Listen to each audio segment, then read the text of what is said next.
할렐루야. 한 주간 잘 지내셨습니까? 말씀 다 읽으셨습니까? 지난주에 우리 출애굽기 읽을 차례였습니다. 오늘 주보안에 간지가 나갔는데 이건 이번 주에 해당되는 게 아니라 그 다음 주에 해당되는 겁니다. 이번 주에도 민수기 읽습니다. 민수기는 여전히 출애굽 시대에 해당되는 것입니다. 그리고 출애굽기 지난 다음에 여호수아가 나와야 이제 정복 시대가 되는 거기 때문에 성경책에 꽂아 놓으셨다가 다음 주에 읽으시면 되겠습니다. 그리고 여호수아서를 읽으시면 되겠고요. 오늘은 이번 주에는 지난주에 읽었던 출애굽기와 연결해서 민수기를 읽습니다. 민수기는 민수기 여자 이름이 아니고 민수기는 백성들의 숫자를 세는 책이다, 그런 뜻이 담겨 있습니다. 그래서 숫자라고 하는 것이 원래 이름입니다. 백성들의 숫자를 세는데 특별히 20세 이상의 남자들의 숫자를 세워서 하나님 나라의 군대로서의 역할을 하도록 그 숫자를 세는 책이 바로 민수기라는 책입니다. 오늘 민수기의 이야기를 간단하게 지리적으로 위치적으로 설명을 좀 해드리겠습니다.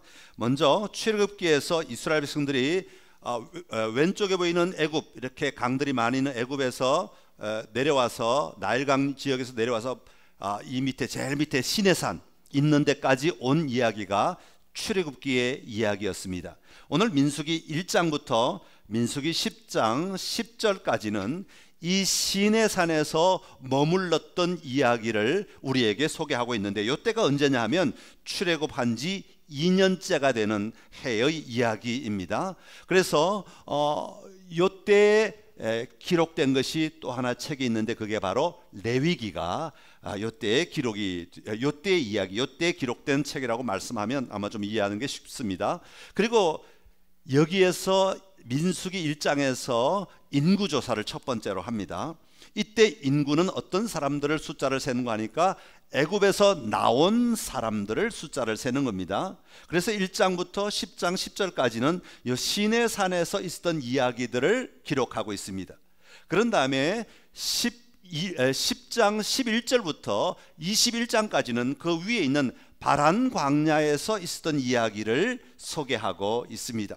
바란 광야는 한 지점만 있은 것이 아니고 그 위에서 뱅글뱅글 돌았던 곳이 바로 바란 광야입니다. 방황했던 곳이 바란 광야입니다. 그래서 시내산에서는 출애굽한 지 2년 동안의 이야기를 기록했지만 바란 광야에서는 자그마치 37년간의 이야기를 기록하고 있습니다. 그러면 길게 써야 되지 않습니까? 근데 그렇지 않습니다. 16장, 17장, 18장, 19장 이 4장에다가 37년간의 이야기를 다 민수기에 소개하고 있습니다. 그런 다음에 이 37년간의 이야기가 끝나고 난 다음에 이스라엘 백성들이 이제 모압 평지로 올라갑니다. 사해 바로 오른쪽에 여기서 이제 모세가 죽게 됩니다. 모세가 죽기 전에 마지막 40년째 광야에 나온 지 40년째 이야기를 쓰고 있는 것이 22장부터 36장까지의 이야기고요. 이때 쓰여진 게 바로 신명기입니다. 그래서 여기서 두 번째 인구조사를 하는데, 가나안에 들어가기 전에 두 번째 인구조사를 하는데, 출애굽한 지 40년째가 되었기 때문에 애굽에서 나온 사람도 있지만 많은 사람이 이미 광야에서 죽고 광야에서 태어난 사람들이 이제 살아가게 되죠. 그래서 그 사람들의 숫자를 세는 것, 다시 말하면 광야에서 태어나서 산 사람들의 주류의 숫자를 세는 것이 바로 2차 인구조사입니다. 첫 번째는 애굽에서 나온 사람의 인구조사를 1장에서 했지만 26장에는 이제 가나안 땅에 들어갈 사람들의 인구조사를 하는데, 비교해 보니까 거의 숫자가 비슷하더라 하는 것을 발견합니다. 아무리 죽고 태어나도 하나님의 택하신 백성들의 숫자는 비슷하게 움직여서 이제 다음 주에 가나안으로 들어가는 이야기를 여호수아서에서 소개하게 될 것입니다. 이번 한 주간 동안 민수기 이 지리적 개념을 가지고 내가 지금 읽고 있는 것은 이 밑에 시내산의 이야기, 지금 내가 읽고 있는 부분은 바란 광야의 이야기, 지금 읽고 있는 부분은 모압 평지의 이야기, 이렇게 지리적으로 생각하시면서 읽으시면 훨씬 더 이해가 잘 될 것입니다. 오늘은 신명기의 이야기를 함께 나누려고 합니다. 말씀의 제목을 듣고 그것을 행하라 하는 제목으로 잡았습니다. 한번 따라할까요? 듣고 그것을 행하라. 여러분, 최근 많이 사용하는 단어 가운데 하나는 워크벨이라고 하는 단어가 있습니다. 이 워크벨이라고 하는 말은 무엇을 줄인 말이냐 하면 워커, 일하는 사람과 커스터머, 손님의 밸런스를 맞춘다 하는 겁니다.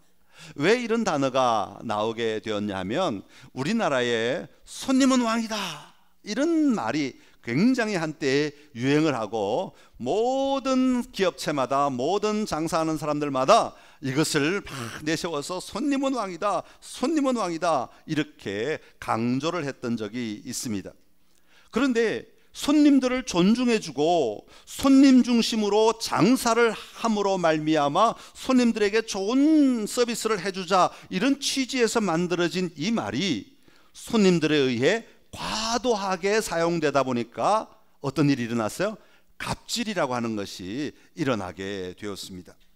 그래서 세상의 가치가 돈 중심이다, 돈이 최고다라고 하는 이 현대 사회 속에서 손님이, 다시 말하면 돈을 가진 사람이 곧 권력을 가진 사람이 되어버린 겁니다. 그래서 돈 이꼴 권력 이렇게 되어버린 거죠. 그러니까 내가 돈이 있어서 내가 물건 사려고 하는데 왜 너는 나에게 서비스를 안 해? 하면서 큰 소리치고 함부로 하고 막 이렇게 대하는 것, 이것이 바로 갑질인 것이죠. 그 결과 사회적으로 많은 문제가 일어났습니다. 여러분, 텔레비전을 봐서 잘 아시겠지만 백화점에서 물건을 집어던지고 직원들의 뺨을 때리고 심지어는 무릎 꿇게 하고 사죄하게 하고 아이고 차마 입에 담기 어려운 이런 일들이 이 땅에 일어나게 된 것입니다. 여러분, 고대 사회로부터요 생산수단을 가진 사람들은 자연스럽게 권력을 함께 가지게 되었습니다. 생산수단이라고 하는 것은 뭐냐 하면 무언가를 만들어낼 수 있는 땅이나 기계 같은 것을 가진 사람들이에요. 그런 사람들은 자연스럽게 무엇을 만들어내므로 돈을 벌 수 있는 사람들인 것이죠. 예를 들어서 어떤 사람은 빵을 만들 수 있는 기계와 공장이 있는 사람이 있고, 어떤 사람은 맛있는 빵 한 10,000개를 가졌다고 한번 생각해 보십시다. 여러분은 누구와 일해야 돈을 벌 수 있겠습니까? 당연히 딱 공장과 기계를 가진 사람하고 일해야, 지금 당장은 빵이 없어도 빵을 장차 만들어내서 계속해서 만들어내고 팔아야 장기적으로 돈을 벌 수 있죠. 지금 당장 아무리 맛있는 빵 10,000개가 있다 하더라도 10,000개를 다 팔아버리고 나면 10,000개를 파는 동안에는 돈을 벌지 모르지만 팔아버리고 나면 아무것도 더 이상 돈을 벌 수 있는 조건이 없어져 버리고 마는 거죠. 그런데 문제가 생깁니다. 어떤 문제가 생깁니까? 공장과 기계를 가진 사람과 함께 일을 하게 되면 권력이 누구에게 있는가 하면 바로 공장과 기계를 가진 사람에게 권력이 주어지는 것이죠. 이게 일반적으로 우리가 고대 사회로부터 현대에 이르기까지 쭉 이어져 오는 가장 기본적인 경제 개념 가운데 하나인 겁니다. 유럽에는 중세 봉건 사회가 있었는데, 봉건 사회에서 가장 힘이 있는 사람이 누구였냐 하면 영주라고 하는 사람입니다. 성을 가지고 있고 그 성 바깥에 땅도 가지고 있는, 다시 말하면 장원을 가지고 있는 영주가 이 중세 봉건 사회에서는 가장 힘 있는 사람이었습니다. 장원 자기의 땅에서 농사짓는 모든 농산물들은 다 영주의 것이요, 그 성 안에서 일어나는 모든 것은 다 영주의 것이 되는 아주 권력이 막강한 사람이 바로 영주였습니다. 그러면 사람들이, 우리가 이렇게 생각할 수 있죠. 아니, 사람들이 그 영주 밑에 살지 말고 성 밖에 살면 되지 않습니까?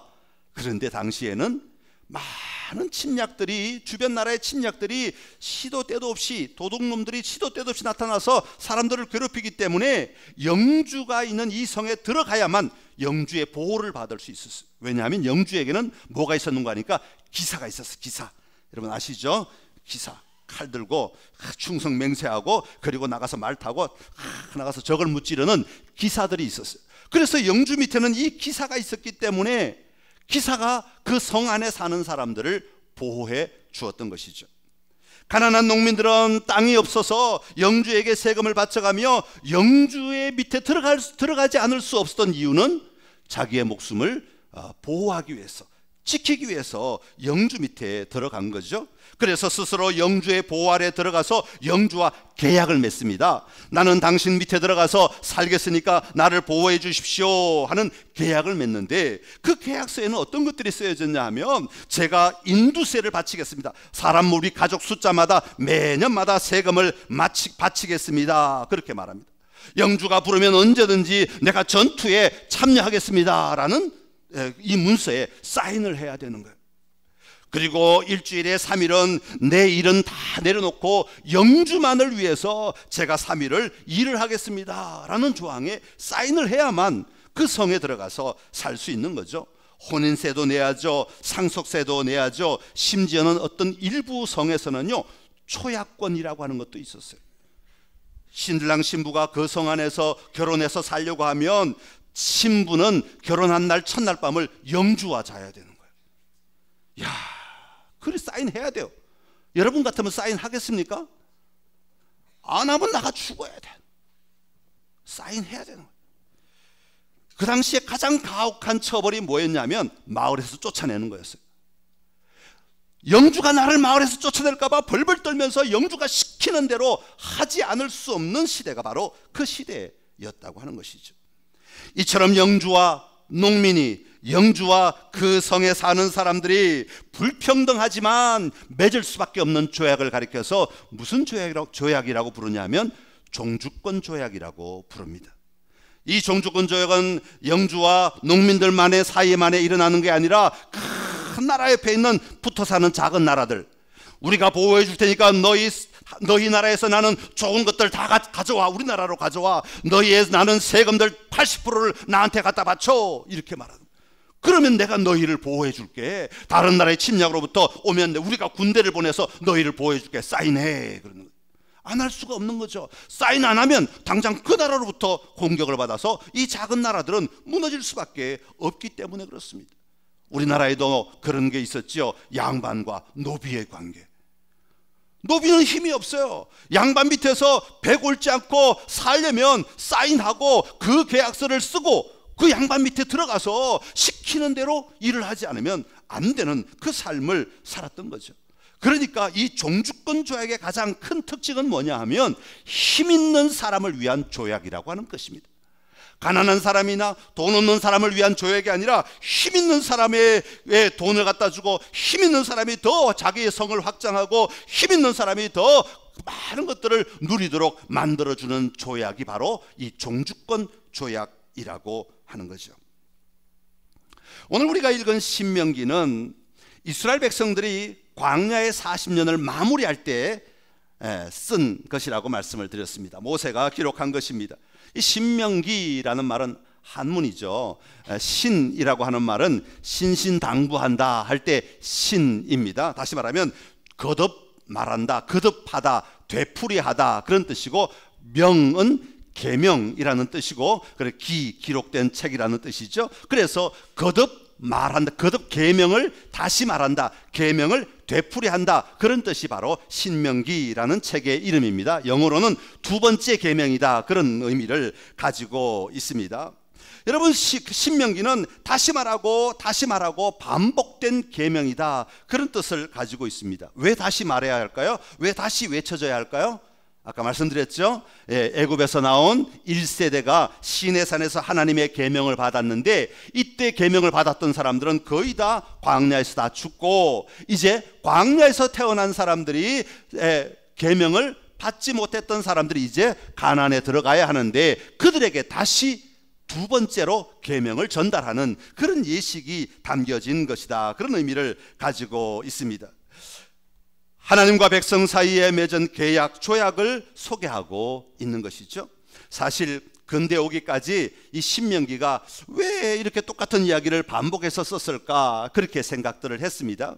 그런데 1955년에 어떤 한 학자가 고대의 문서들을 조사를 하다가 BC 1500년경, 약 철기 문화 시대, 그러니까 이 이스라엘 백성들이 애굽에서 탈출하기 이전부터 쓰여진 문서를 하나 발견했습니다. 그게 뭐냐면 종주권 조약이라고 하는 것을 발견했어요. 그러니까 그 옛날에도 이 종주권 조약이 서류로 맺어지고 사인한 것이 발견되었다 그 말이죠. 그리고 그 종주권 조약을 다 조사를 해봤더니 순서가 있더래요. 서론이 있고 본론이 있고, 그 본론에 어떤 계약을 맺고, 계약을 맺었을 때 어떤 혜택을 주고, 그리고 그 의무가 뭐고, 혜택을 어기면, 그 계약을 어기면 어떻게 처벌하고, 그리고 마지막 결론이 나오고, 이런 내용들이 쭉 순서가 있다는 거예요. 그런데 그 종주권 조약의 순서를 발견하고 난 다음에 신명기서를 딱 보니까 그 순서대로 쓰여 있다는 거예요. 다시 말하면 이 신명기는 종주권 조약과 똑같은 형식으로 쓰여진 하나의 계약서더라 하는 것을 발견하게 된 겁니다. 다시 말하면 종주권 조약 문서라고 하는 것을 발견하게 된 거죠. 누구와 누구 사이에 맺은 문서입니까? 하나님과 그 백성 사이에 맺은 종주권 조약 문서인 것을 알게 된 거죠. 그런데 신명기를 가만히 보니까 종주권 조약의 형식을 가지고 있기는 분명히 가지고 있는데, 고대 다른 나라들이 가지고 있는 종주권 조약과는 분명히 다른 차이가 있는 것을 발견하게 되었습니다.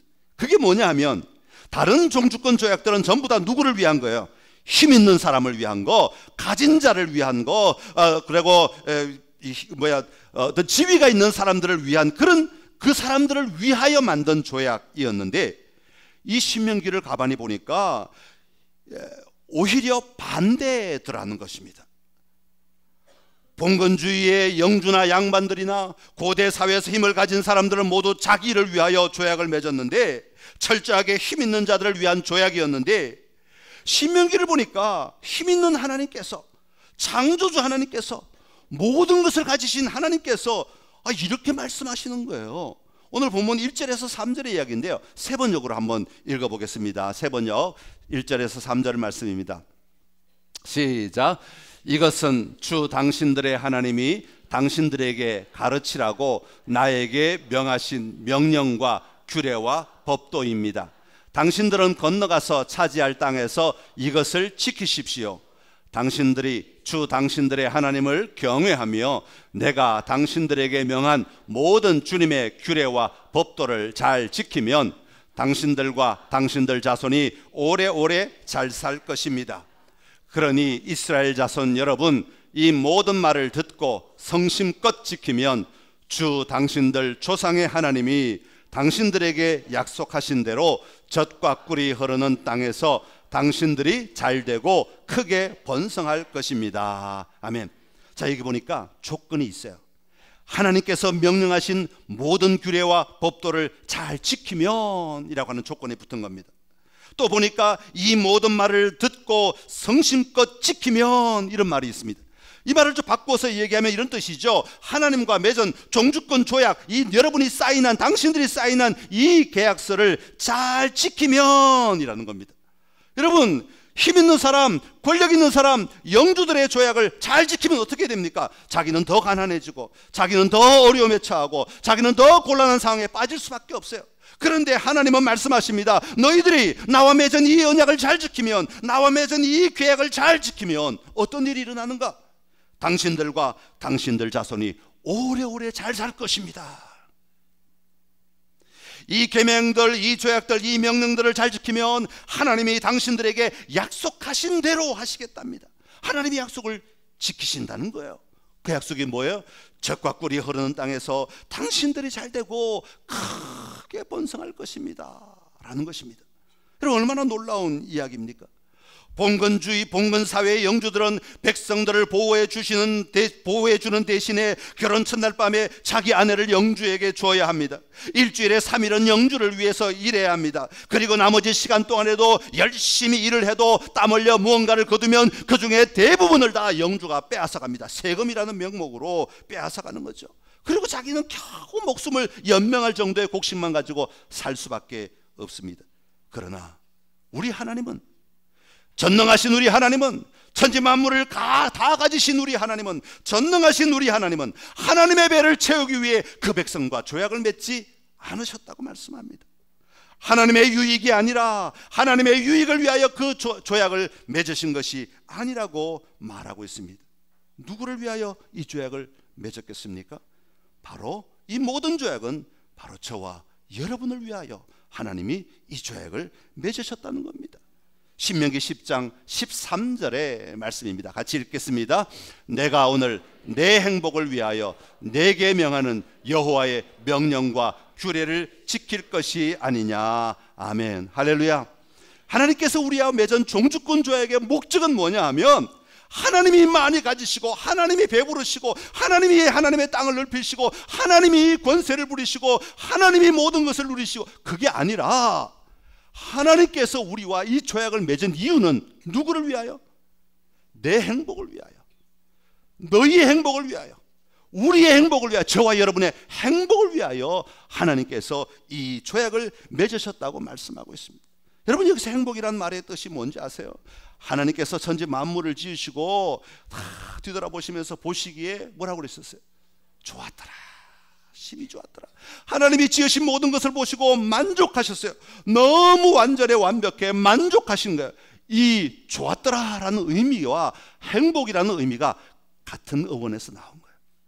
다시 말하면 하나님은 이 종주권 조약을 맺으시고 사인하신 이유는 우리의 행복을 위하여, 우리가 이 땅을 살아가면서 모자람이 없이 부족함이 없이 가장 아름다움을 누리는 삶의 상태로 만들어 주시기 위하여 이 조약을 맺으신 것이다, 그렇게 말씀하고 있는 겁니다. 오늘 우리가 읽은 신명기 6장 바로 앞에 보면 신명기 5장에 나오는데, 여기에 보면 하나님과 그 백성 사이에 맺은 계약서 가운데 아주 중요한 내용이 하나가 나옵니다. 그게 뭐냐면 바로 십계명이라는 것이죠. 출애굽기 20장에도 나오지만 이제 다시 한 번 더 출애굽한 백성들 2세대에게 이 십계명을 다시 한번 선포하고 있는 내용이 바로 신명기 5장에 나옵니다. 그러면서 그들에게 말합니다. 너희들은 이 법규와 이 규례를 반드시 듣고 지켜 행해라. 그러면서 하나님께서 이렇게 말합니다. 신명기 5장 6절에 보니까 이렇게 말합니다. 시작. 나는 너를 애굽 땅 종되었던 집에서 인도하여 낸 내 하나님 여호와라. 자, 하나님이 누구신가를 말합니다. 내가 너희를 구원해 내지 않았느냐? 내가 너희를 도와주지 않았느냐? 내가 너희를 일으켜주지 않았느냐? 내가 너희에게 모든 것을 생명을 주지 않았느냐? 내가 너희를 애굽의 손에서부터 구해내지 않았느냐? 이렇게 말씀하시는 거예요. 근데 이때 영주들 같으면 어떻게 하겠어요? 너 세금 더 바쳐, 응? 나를 위해 더 많이 일해. 양반들 같으면 어떻게 하겠어요? 너 밤에도 일해, 잠자지 말고. 아마 그러지 않겠습니까? 아마 그렇게 말하지 않겠습니까? 그런데 우리 하나님은 이렇게 말씀하시는 겁니다. 5장에 보니까 너는 엿새 동안은 힘써 내 모든 일을 행할 것이나 일곱째 날은 너나 내 아들이나 내 딸이나 내 남종이나 내 여종이나 내 소나 내 낙이나 내 모든 가축이나 내 문 안에 유하는 객이라도 아무 일도 하지 못하게 하고 안식하게 하라. 다시 말하면 쉬어라. 일하지 말고 쉬어라, 그렇게 말하는 거예요. 여러분, 이스라엘 백성들은 어떤 사람이었습니까? 애굽에 살 때 그들의 정체성은 뭐였습니까? 노예였습니다. 노예가 쉬는 날이 있었을까요? 노예가 일요일이 있었을까요? 노예에게 빨간 날이 있었을까요? 노예에게 공휴일이 있었을까요? 없었습니다. 1년 365일 주인이 시키는 대로 매일매일 일만 하며 살아야 하는 사람들입니다. 그런 그들을 하나님은 광야로 이끌어내시며 자유한 자가 되게 하셨습니다. 그런 그들에게 너희가 내 계명을 지키며 살아라. 내가 너희를 보호해 줄 테니 너희는 일주일에 하루는 쉬어라. 그렇게 말씀하고 있는 겁니다. 내가 너희를 애굽에서 인도하여 낸 하나님이다. 그러니 너희는 부모를 공경하여라. 내가 너희를 애굽에서 인도하여 낸 하나님이다. 그러니 너희는 살인하지 말아라. 너희는 가늠하지 말아라. 너희는 도둑질하지 말아라. 너희는 이웃을 모함하는 거짓말을 하지 말아라. 이웃의 아내를 탐내지 말아라. 이웃의 어떤 소유도 탐내지 말아라. 여러분, 이것이 바로 우리의 왕이 되신 여호와 하나님께서 그 백성들에게 요구하신 것입니다. 여러분, 거짓말하지 말아라. 부모를 공경해라. 살인하지 말라. 누구를 위한 법입니까? 여러분, 우리가 살인 안 하면 하나님이 얻는 게 있습니까? 우리가 거짓말 안 하면 하나님이 가지시는 게 있습니까? 하나님의 재산이 늘어납니까? 하나님의 파워가 늘어납니까? 아니요. 부모를 섬기면 우리가 행복한 거예요. 거짓말 안 하면 우리가 행복한 거예요. 남의 물건을 탐내지 않으면 우리가 행복한 거예요. 하나님은 그 계명을 주시면서 너의 행복을 위하여 여기다 사인해라. 너의 행복을 위하여 이 계명을 지켜라. 그렇게 말씀하고 있는 겁니다. 여러분, 오늘 우리 하나님은 여전히 그렇게 말씀하고 계십니다. 예수님은 어떻게 말씀하셨을까? 성경을 막 찾아봤더니요, 예수님도 똑같이 말씀하세요. 예수님이 이렇게 말씀하십니다. 오직 보물을 하늘에 쌓아두라 그러셨어요. 누구를 위하여? 하나님 많이 드시라고, 하나님 호주머니 많이 채우시라고, 하늘나라의 보물 금덩어리로 다 바꾸시라고, 너희 보물을 하늘에 채우라고 말씀하셨어요? 앞에 보니까 이렇게 써놨어요. 너희를 위하여 보물을 하늘에 쌓아두라 그랬어요. 내 아버지께 복받을 자들이여 나와 창세로부터 예비된 나라를 상속받으라. 누구를 위하여? 너희를 위하여 예비된 나라, 너희를 위하여 준 나라들을 상속받으라. 예수님이 태어나실 때 이렇게 말씀하십니다. 오늘 다윗의 동네에 너희를 위하여 구주가 나셨으니 곧 그리스도 주시니라. 예수님이 이 땅에 오신 것은 누구 때문에? 나를 위하여, 나의 행복을 위하여, 나의 온전함을 위하여, 나의 완전함을 위하여 예수님이 이 땅에 오셨다고 말씀하고 계십니다. 더 나아가 예수님은 이렇게 말씀하십니다. 예수님은 가서 너희를 위하여 거처를 예비하겠다 그렇게 말씀하십니다. 여러분, 예수님이 부활하셔서 승천하신 것은 누구를 위하여? 나를 위하여. 뭐 하기 위해서? 우리의 거처를 예비하기 위해서. 나를 위하여 예수님이 이 땅에 오셨고, 나를 위하여 예수님은 십자가에 달려 돌아가셨고, 나를 위하여 예수님은 부활하셨고, 나를 위하여 예수님은 승천하셔서 다시 오신다고 말씀하는 겁니다. 다시 오실 예수님은 누구를 위하여? 저와 여러분을 위하여, 나를 위하여 이 땅에 오시는 것이죠. 사랑하는 성도 여러분, 우리 주님은 오늘도 저와 여러분의 가장 좋은 삶을 위하여, 보시기에 좋았더라 말씀하시는 그 삶을 이루어가도록 하시기 위해 오늘도 우리에게 말씀하고 계십니다. 내가 너에게 준 이 계명을 읽고 듣고 행하여 지켜라. 그러면 너희에게 유익이 있다 말씀하고 계시는 것이죠. 여러분, 하나님의 말씀 붙들고 하나님의 마음을 알아가심으로 말미암아 나를 향하여 베풀어 주시는 하나님의 그 놀라운 사랑과 은혜들을 날마다 누리며 살아가는 삶이 되시기를 간절히 기원합니다. 자, 그렇다면 왜 하나님은 다른 영주들이나 양반들이나 큰 나라들처럼 자기 것 좀 챙기지, 하나님은 왜 자기 것 안 챙기고 왜 이렇게 하시는가? 왜 우리의 행복을 위하여 이런 계획을 맺으실까? 성경에 보니까 이렇게 말씀하고 있어요. 신명기 4장 37절의 말씀입니다. 시작. 여호와께서 내 조상들을 사랑하신 거로 그 후손인 너를 택하시고 큰 권능으로 친히 인도하여 애굽에서 나오게 하시며. 아멘. 뭐 때문에? 내 조상들을 뭐 했기 때문에? 사랑하신 거로 그렇게 말씀하고 있습니다. 신명기 7장 8절의 말씀입니다. 시작. 여호와께서 다만 너희를 사랑하심으로 말미암아 또는 너희의 조상들에게 하신 맹세를 지키려 하심으로 말미암아 자기의 권능의 손으로 너희를 인도하여 내시되 너희를 그 종되었던 집에서 애굽 왕 바로의 손에서 속량하셨나니. 아멘. 누구를 위하여? 너희를 위하여. 뭐 하심으로? 사랑하심으로. 하나님이 이렇게 하시는 이유는 내 조상들을 사랑하심으로 또는 여호와께서 너희를 사랑하심으로 말미암아 이 조약을 맺으시고, 하나님이 다른 세상 권력자들이 볼 때는 어리석음 같은 조약을 맺으시고 인간을 위하여 한없이 베풀어 주고 계시더라는 겁니다. 뭐 때문에? 하나님의 사랑 때문에.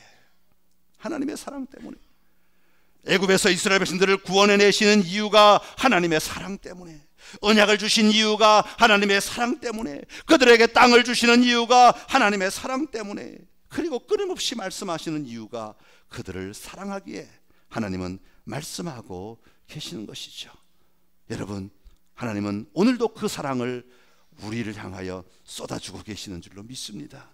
그렇게 독생자 예수 그리스도를 이 땅에 보내주셨고 우리를 구원하여 주셨고 우리로 하여금 그 아름다운 나라를 누리며 살아가도록 만들어 주신 줄로 믿습니다. 하나님의 사랑을 여러분 마음껏 누리며 살아가시기를 바랍니다. 나를 향하신 하나님의 사랑을 보고 느끼고 누리고 고백할 줄 아는 자가 참된 행복을 누리며 살아가는 자입니다. 하나님의 사랑을 꼭 붙들고 누리며 사는 저와 여러분 되기를 간절히 기원합니다. 자, 그렇다면 이런 하나님의 사랑에 응답하여 이스라엘 백성들은 어떻게 살아야 할까? 우리들은 어떻게 살아야 될까? 오늘 성경의 그 태도에 대해서도 이렇게 말씀하십니다. 오늘 본문 5절의 말씀인데요, 같이 읽어보겠습니다. 시작. 너는 마음을 다하고 뜻을 다하고 힘을 다하여 내 하나님 여호와를 사랑하라. 아멘. 신명기 10장 12절의 말씀 하나 더 읽겠습니다. 이스라엘아, 내 하나님 여호와께서 내게 요구하시는 것이 무엇이냐? 곧 내 하나님 여호와를 경외하여 그의 모든 도를 행하고 그를 사랑하며 마음을 다하고 뜻을 다하여 내 하나님 여호와를 섬기고. 아멘. 마음을 다하고 뜻을 다하고 힘을 다하여 나를 사랑하시는 그 하나님을 향하여 응답하는 방법은 바로 사랑하는 것이다, 이렇게 말씀하고 있습니다. 그래서 예수님도 말씀하셨습니다. 내 마음을 다하고 목숨을 다하고 뜻을 다하여 주 너의 하나님을 사랑하라 하셨으니 이것이 바로 크고 첫째 되는 계명이다. 하나님을 사랑하는 것, 나를 사랑하시는 하나님을 향하여 우리의 가질 태도는 바로 사랑입니다. 그런데 우리가 하나님을 향하여 사랑할 때 어떻게 사랑하라고 말씀하고 있는 거 하니까 마음을 다하여 성품을 다하여 힘을 다하여 사랑하라고 말합니다. 내가 하나 받았으니까 하나만큼 사랑해야지, 머리로 계산하는 사랑을 말하지 않습니다. 마음에 새겨진 사랑으로 사랑하라고 말하고 있습니다.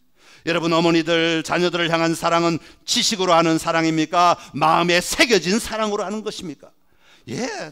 이미 아이를 잉태하기 전부터 내 마음 안에 그 사랑이 새겨져 있어요. 그랬기에 10개월을 견딜 수 있는 것 아닙니까? 그랬기에 그 아이들이 자라나는 모든 과정을 이겨낼 수 있는 힘이 있는 것 아닙니까? 단지 지식적으로만 보면 고통스럽고 힘들고 괴롭고 어려운 거예요. 어떻게 사랑할 수 있겠어요? 그러나 내 마음판에 새겨진 사랑으로 사랑하기에 어떤 어려움도 어떤 역경도 어떤 고난도 넉넉히 뛰어넘을 수 있는 사랑이 우리에게 존재하기에 자녀를 양육할 수 있는 겁니다. 자녀가 내 말 듣지 않아도, 자녀가 내 앞을 떠나간다 해도 그 어머니의 그 사랑은 마음판에 새겨졌기에 지워지지가 않는 거야. 죽을 때까지 지워지지 않는 거죠. 우리 하나님 아버지의 사랑을, 하나님 아버지를 사랑할 때 그렇게 사랑해야 된다고 성경은 말하고 있습니다. 그런 사랑을 가리켜서 뭐라고 표현하는 거니까 경외함이다, 그렇게 말해요. 오늘 2절의 말씀, 6장 2절의 말씀을 다시 한번 읽어보겠습니다. 시작. 곧 너와 내 아들과 내 손자들이 평생에 내 하나님 여호와를 경외하며 내가 너희에게 명한 그 모든 규례와 명령을 지키게 하기 위한 것이며 또 내 날을 장구하게 하기 위한 것이라. 아멘. 사랑하는 성도 여러분, 우리가 이 땅을 살아가면서 마음에 새긴 사랑으로 하나님을 사랑하는 복이 충만하기를 간절히 기원합니다. 오늘 본문에 보면 우리가 여호와 하나님을 사랑하는 마음으로 하나님을 향하여 올바른 태도와 순종을 할 때 우리가 얻게 될 것이 있대요. 보통은 영주나 큰 나라나 양반들이 조약을 하면 그들이 다 얻어가요. 다 가진단 말이죠. 그런데 하나님과 우리 사이에 맺은 쌓인 조약은 우리에게 주신대요. 우리가 얻을 게 있대요. 1절에 보니까 우리가 땅을 차지하게 된대요. 예수 믿으면 15평 살던 사람이 30평 살고 30평 살던 사람이 예수 믿으면 50평 그 땅을 말하는 게 아니에요. 성경에는 두 가지 땅이 있어요. 하나는 진짜 우리가 발을 밟고 살아가는 땅이 있고 흙으로 된 땅이 있고, 또 하나는 하나님의 통치의 영역을 가리키는 내가 다스리게 되는 영역, 내 영향력이 미치게 된 영역도 땅이라고 얘기해요. 예레치라고 하는데 땅이라고 얘기해요. 여러분, 이 선창교회는 여러분의 이름으로 안 돼 있어요. 등기등본이 여러분의 이름이, 제 이름도 안 돼 있어요. 우리 이름으로 안 돼 있어요. 법인의 이름으로 돼 있어요. 그러니까 여러분, 이 땅은 여러분께 아니에요. 그러나 여러분은 이 땅에 와서 마음껏 이 땅의 권리를 행사하며 누려요. 그죠? 그 땅이 다르기 때문에 그래요. 하나님 나라의 땅이기 때문에 그래요. 이 다른 개념이 다르다는 얘기죠.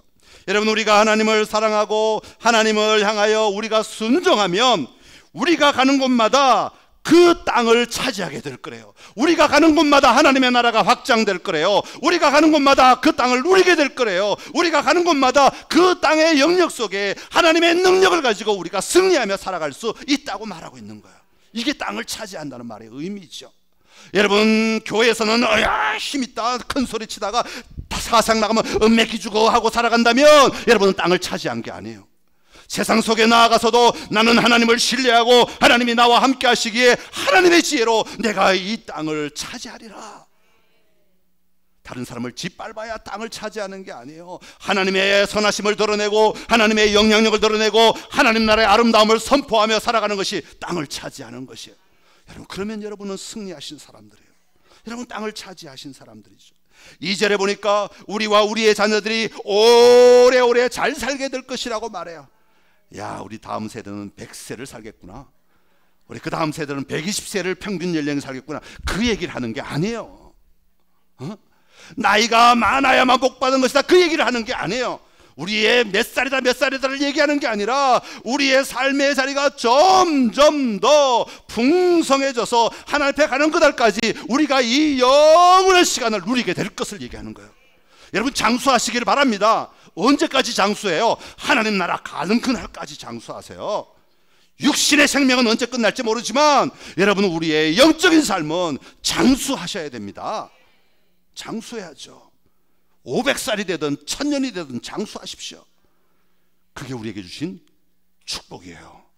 우리의 믿음이 내일 끝나버린다면 얼마나 고통스러운 일이겠어요.